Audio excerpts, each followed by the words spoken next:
To what America is officially calling a Russian invasion of Ukraine. Russian troops spreading out throughout the strategic Crimean Peninsula. President Obama speaking with Russian President Vladimir Putin, apparently pulling no punches, although it is unclear what the White House can really do about all of this. Large groups of pro-Russia troops surrounding Ukrainian bases, ordering their forces off of them so they can occupy them.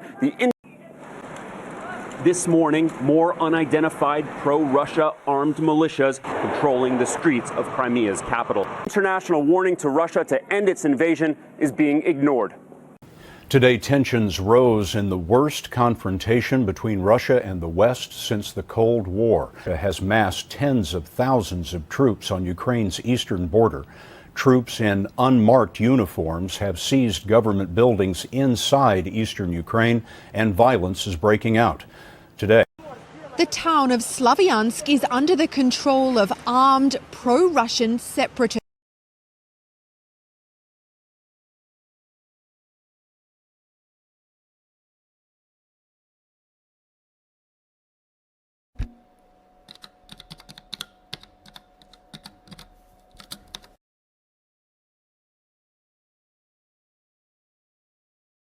Four hours into the flight, a burst of flame.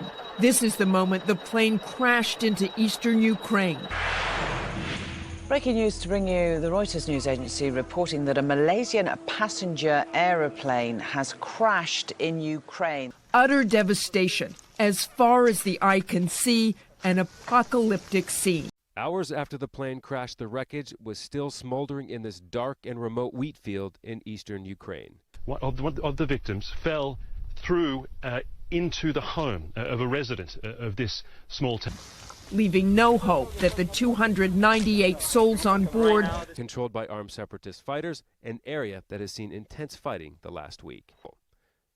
Ukrainian officials say the plane was shot down by a Russian-made Buk ground-to-air missile and blame separatists for firing it, a claim quickly denied by fighters in eastern Ukraine who laid the blame with Ukraine's military. On the ground, evidence of the tragedy. The Malaysian flag below passenger windows, crumpled bodies among the wreckage. Minsk was a site for the OSCE-sponsored peace talks among representatives of the Kremlin, Kiev, and pro-Russia rebels. The participants of the talks in Minsk agreed on a plan which focused on a ceasefire in eastern Ukraine and efforts to get the government functioning again. Is an immediate ceasefire, which should start at 1800 Kiev and Minsk time today. The Kremlin welcomed the news about the ceasefire, saying the agreement should be observed by all sides.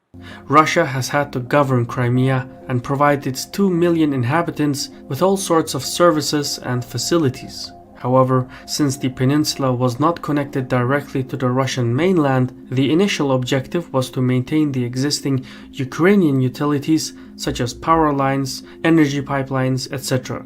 Kiev thought otherwise and cut off the peninsula from its infrastructure. The Russians laid new cables in the Sea of Azov and provided Crimea with new means of energy and communications. Additionally, a new bridge was constructed across the Kerch Strait, which provided road and rail traffic between the Russian mainland and the Crimean Peninsula. Russia has officially launched direct passenger train service to the annexed territory of Crimea using a route that bypasses mainland Ukraine. People can now travel from St. Petersburg southwards toward the Crimean city of Sevastopol.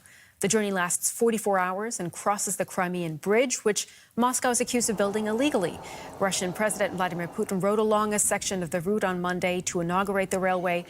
The newly constructed infrastructure was a testimony of Russia's commitment to Crimea. Crimea is running dry, in large part because in 2014, Ukraine dammed the North Crimean Canal, which previously provided 85% of the peninsula's fresh water. Это было огромное водохранилище. Сегодня воды от прошлого водохранилища осталась маленькая лужа.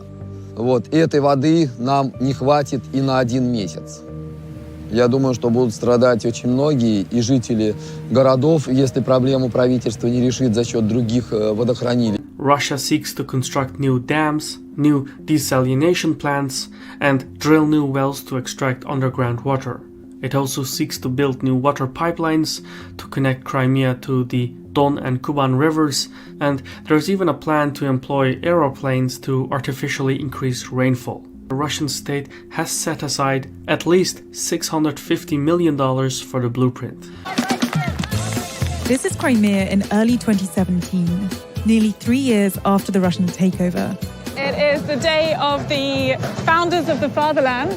In other words, a very patriotic celebration, particularly for the people of Sevastopol who use this day to celebrate their pride in Russia.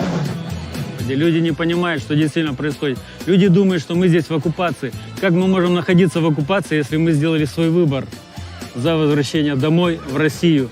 Нам силу дает наша верность отчизне.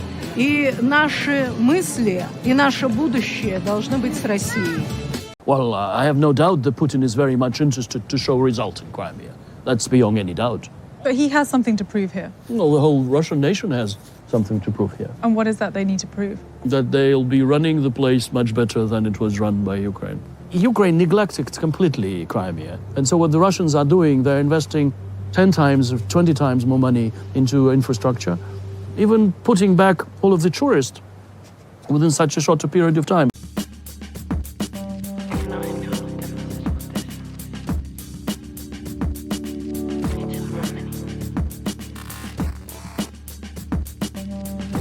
Gas prices are cheaper than they've been in years. But it wasn't so long ago that people were complaining about high prices. So what happened?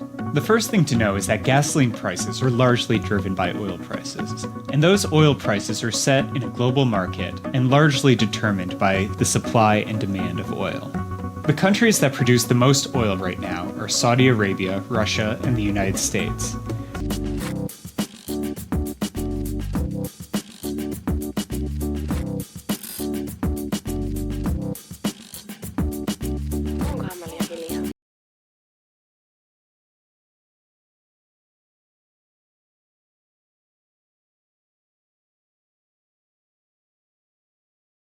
Crude oil prices have risen to levels not seen in a decade. Russia is the world's third largest oil producer and provider of nearly 40% of Europe's energy supplies. Moscow. They call it the city that never sleeps. But it's quiet now.